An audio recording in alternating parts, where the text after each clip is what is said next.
Hindenburg की एक report जिसने अडानी ग्रुप पर वित्तीय हेराफेरी का आरोप लगाया है। शॉर्ट सेलिंग, कस्टम टैक्स की चोरी से लेकर फर्जी कागजात के जरिए पैसा कमाने का भी आरोप है। जवाब में अडानी ग्रुप ने भी 413 पेज के भारी भरकम रिपोर्ट से जवाब दिया है। नमस्कार, मेरा नाम है मनीष भारती। आप देख रहे हैं संस्कृति आईएएस यूट्यूब चैनल। आज हम हिंडनबर्ग के द्वारा जो जारी किया गया यह रिपोर्ट है अडानी ग्रुप के परिप्रेक्ष्य में, उसे समझेंगे कि क्या आरोप है, अडानी ग्रुप ने इस पे जवाब क्या दिया है, उस रिपोर्ट को भी देखेंगे। इससे शेयर मार्केट में क्या उछल पुछल हुआ है यह भी हम समझने की कोशिश करेंगे। देखेंगे कि बाजार पर, वैश्विक बाजार पर इसका क्या असर पड़ता है। उससे पहले आपके लिए एक सूचना है, जरा आप उसे देख लीजिए। आप समूह के अनुरोध पे जो विभिन्न कोर्स पे संस्कृति आईएएस ऑफर दे रही थी, 50% तक का छूट एक भाड़े, उसे बढ़ा दिया गया है और उसकी आखिरी तारीख जो है 30 जनवरी यानी कि आज तक ही रखी गई थी। तो आप यदि इन सभी कोर्सेज में नामांकन लेना चाहते हैं तो आज आपके लिए आखिरी दिन है। तो देर ना करते हुए आपको यह ऑफर लेना होगा अगर आप करना चाहते हैं। देखिए कौन कौन से कोर्स हैं उसकी मैं एक जानकारी दे सकता हूं। यहाँ देखिए जीएस फाउंडेशन लाइव कोर्स जो है इस पर भी 50% तक की छूट है। जो आपका ऑप्शनल सब्जेक्ट है उसमें हिस्ट्री और ज्योग्राफी दोनों ही है। सीसेट का जो लाइव कोर्स लेते हैं उस पे, और एनसीईआरटी लाइव कोर्स जो भी नया चलाया गया है कोर्स, इसमें भी आपको 50% तक की भारी छूट दी गई है। पेन ड्राइव कोर्स की बात देखिए, पेन ड्राइव कोर्स में आप दो तरह का कोर्स लेते हैं। एक है प्रीलिम्स जिसमें जीएस और सीसेट दोनों ही सेगमेंट की पढ़ाई कराई जाती है। दूसरा है वैकल्पिक, ये पेन ड्राइव के माध्यम से ही, तो इसमें इतिहास और भूगोल है। तो इन सभी सेगमेंट को अगर आप लेते हैं या इन सब में किसी पर भी आप नामांकन लेते हैं, कोर्स परचेज करते हैं, तो अभी आज आखिरी तारीख है, 50% तक की भारी छूट आपको मिलेगी। तो आप यदि ये लेना चाहते हैं तो ये अवसर गवाइए नहीं और जितना जल्दी हो सके इसमें नामांकन करा लीजिए। दोस्तों, हमारी यह टीम काफ़ी एफर्ट लगा के आपके लिए वीडियो लाती है, तो बदले में वीडियो को आप लाइक करके और चैनल को सब्सक्राइब करके हमारा प्रोत्साहन कर सकते हैं। तो चलिए आज हम अब बढ़ते हैं सीधा अपने सुर्खियों की ओर। देखिए जैसे कि आपने टॉपिक देखा होगा कि हिंडनबर्ग एक अमेरिकी कंपनी है, रिसर्च कंपनी, इस पे हम चर्चा करेंगे। इसने अडानी ग्रुप जो है, भारत की अडानी, गौतम अडानी की कंपनी, अडानी ग्रुप पर एक आरोप लगाया है वित्तीय अनियमितताओं का। तो उस पे हम देखेंगे, उसी पे चर्चा करेंगे कि क्या है यह रिपोर्ट चर्चा में क्यों है और अडानी ग्रुप इस पर क्या जवाब दे रही है, इसको समझते हैं। देखिए सुर्खियों में सबसे पहले आप समझ लीजिए कि हिंडनबर्ग रिसर्च जो है एक अमेरिकी फॉरेंसिक फाइनेंशियल कंपनी, इसने एक 24 जनवरी को, इसी महीने के 24 जनवरी को एक रिपोर्ट प्रकाशित किया और इस रिपोर्ट ने पूरी दुनिया में तहलका मचा दिया है। शेयर मार्केट में पूरा उथल पुथल मचा हुआ है। खास करके अडानी ग्रुप के संदर्भ में देखें तो अडानी ग्रुप के शेयर जो है लगातार पिछले 3-4 दिन से धराशायी हो रहे हैं और काफ़ी नुकसान भी हुआ है अडानी ग्रुप को, उससे भी हम समझेंगे। देखिए न्यूज फ्रॉम अस, इसने अपने ट्विटर हैंडल से इसे जारी किया है अडानी ग्रुप को लिखते हुए, how the world third richest man is pulling the largest coin in corporate history.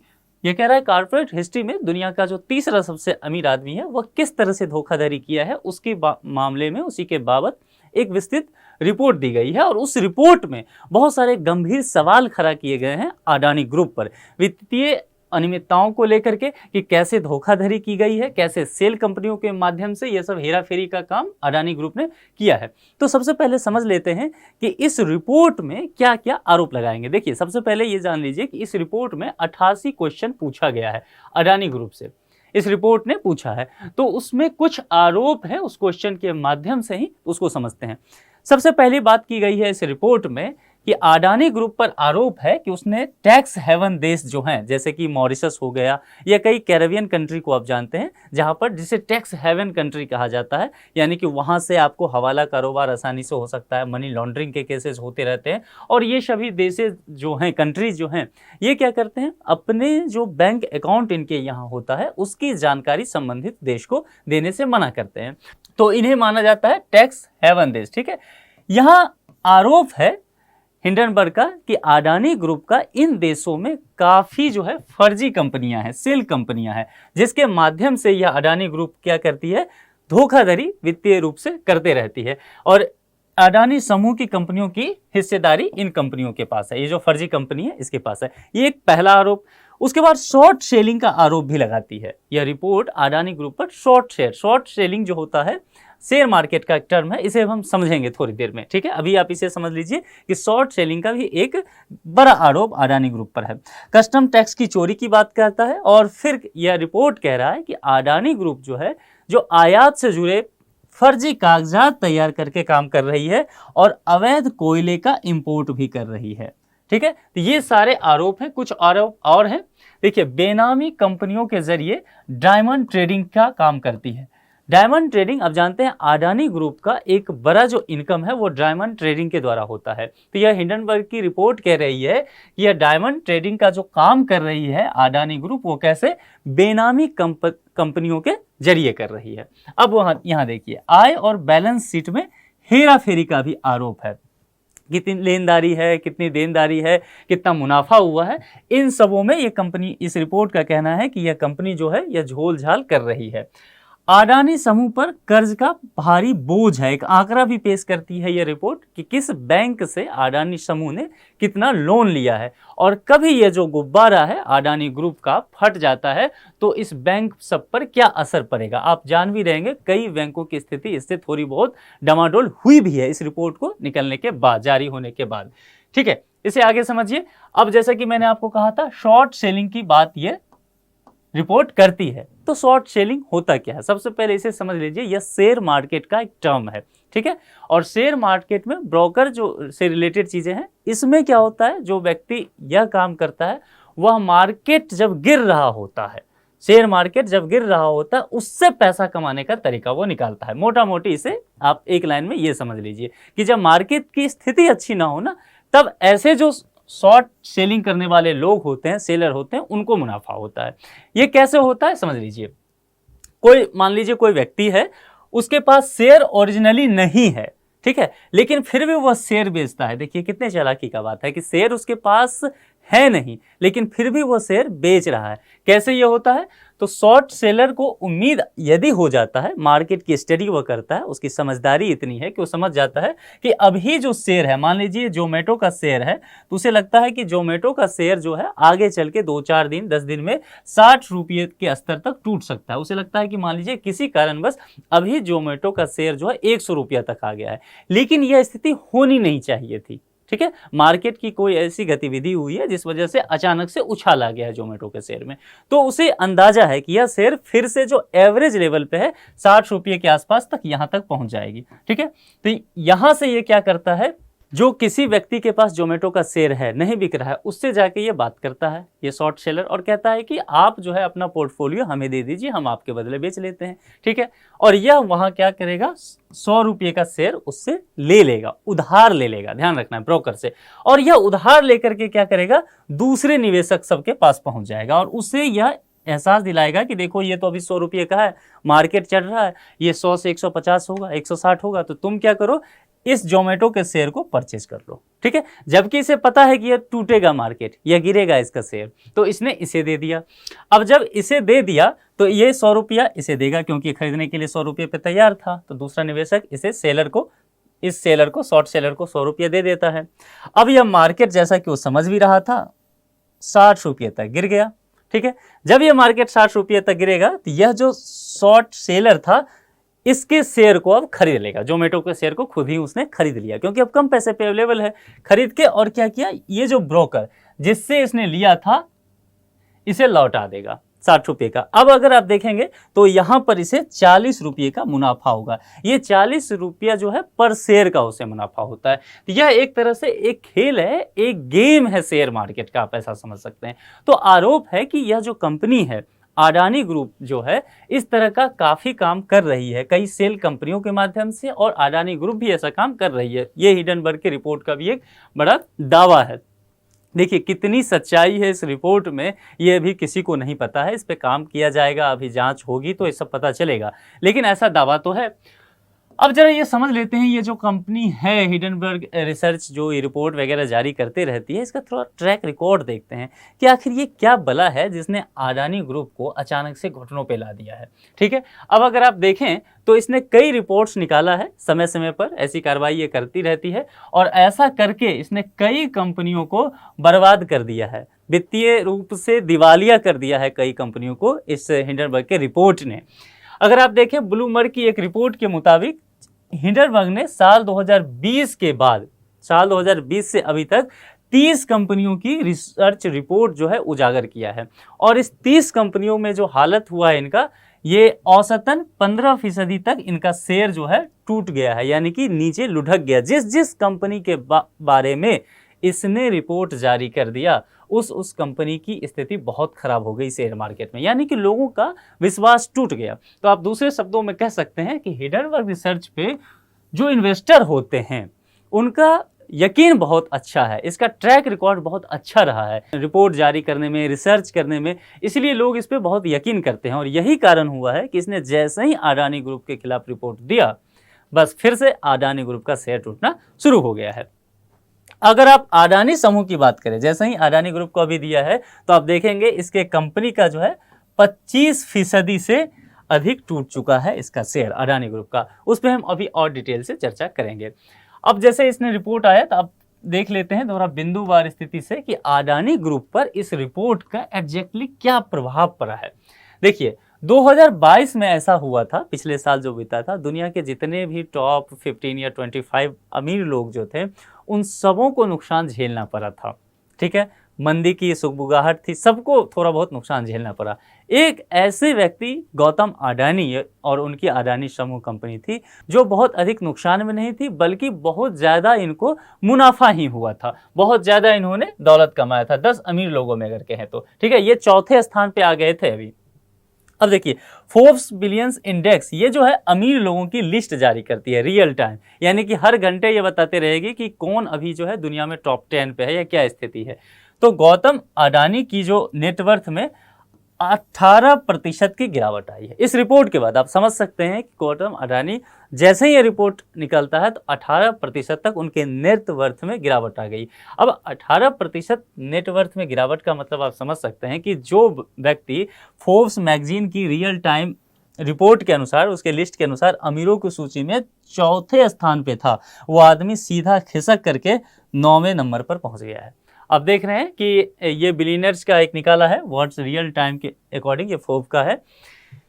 ये जो है फोर्ब्स कंपनी यही ये निकालती है रिपोर्ट। ठीक है, तो ये फोर्ब्स ने निकाला है। आप यहाँ देख सकते हैं कि जितने भी बिलियनर्स हैं उनका किनका किनका नेटवर्थ गिर रहा है, किनका किनका उछाल है। यहाँ आप अडानी को देख रहे होंगे और अडानी के नेटवर्थ लगातार जो है गिरते जा रहे हैं। आज की देखें इसे ताज़ा में तो जो है 11.1 बिलियन डॉलर, अमेरिकी डॉलर इनका नेटवर्थ अभी गिरा है। ठीक है, ये ताजा आंकड़ा ये देते रहता है, आप इसे सर्च करके समझ भी सकते हैं। हिंडनबर्ग पर भी यहाँ कुछ आरोप लग रहे हैं इस रिपोर्ट को जारी करने के बाद, और कुछ जो अर्थशास्त्री हैं देश विदेश में वह इस पर कुछ आरोप लगा रहे हैं। उनका आरोप लगाने का कुछ तथ्य भी है, तर्क है, जरा उसको समझ लेते हैं।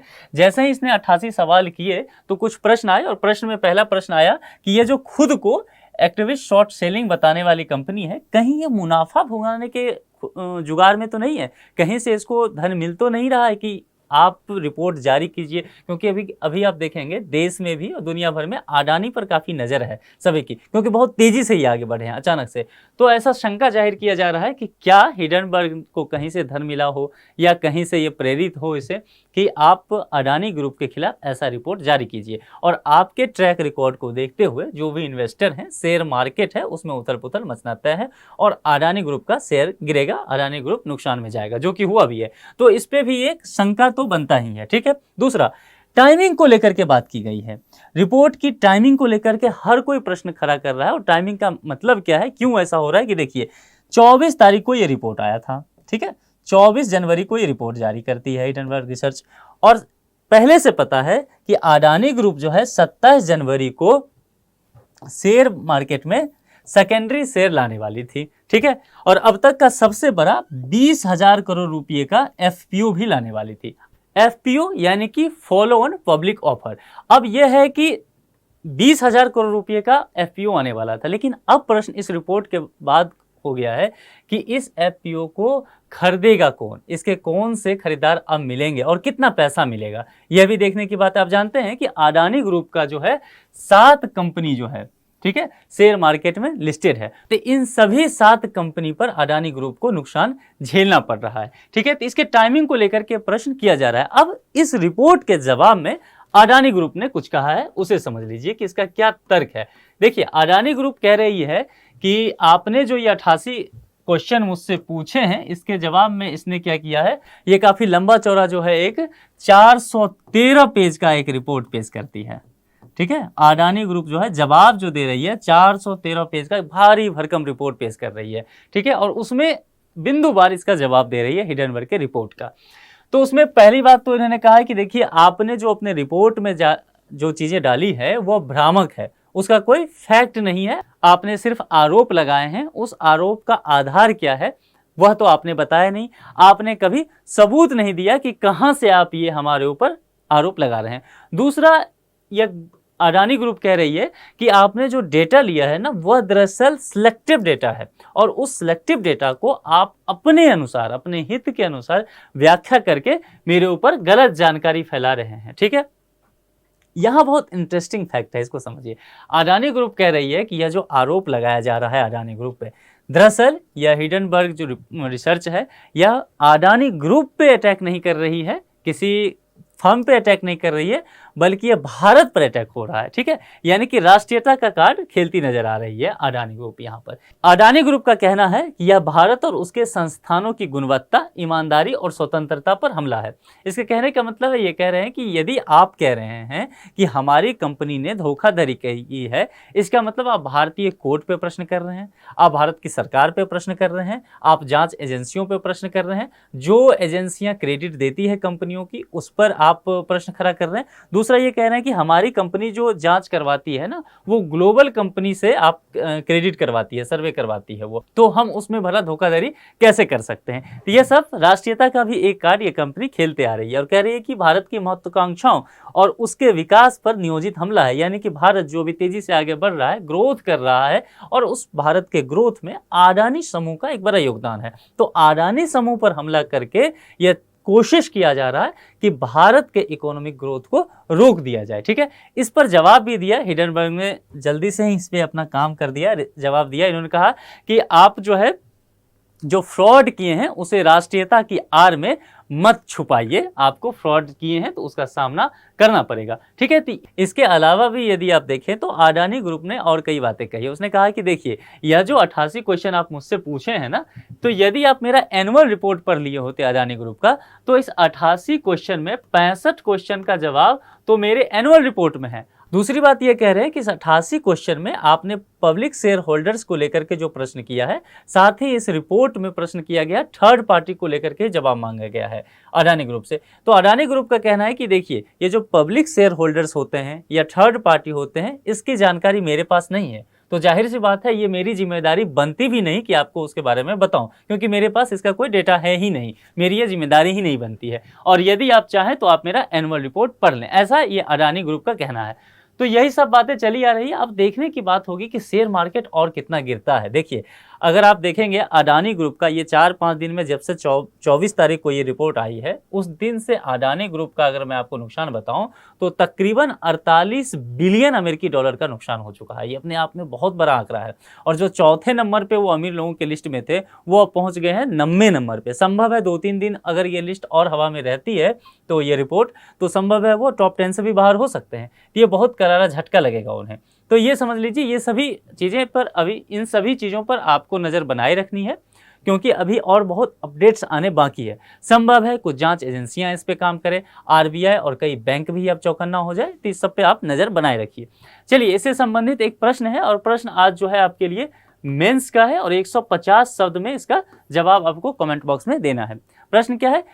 क्रेडिट रेटिंग एजेंसियाँ, ठीक है, क्या क्रेडिट रेटिंग एजेंसियां भारतीय कंपनियों के साथ सौतेला व्यवहार करती हैं? स्पष्ट कीजिए, क्या करती हैं? सबसे पहले तो आपको यह जानना है, हाँ या ना। ठीक है, यदि आपको लगता है कि करती हैं तो उसका जवाब दीजिए, यदि नहीं लगता तो आप उसका जवाब भी दीजिए।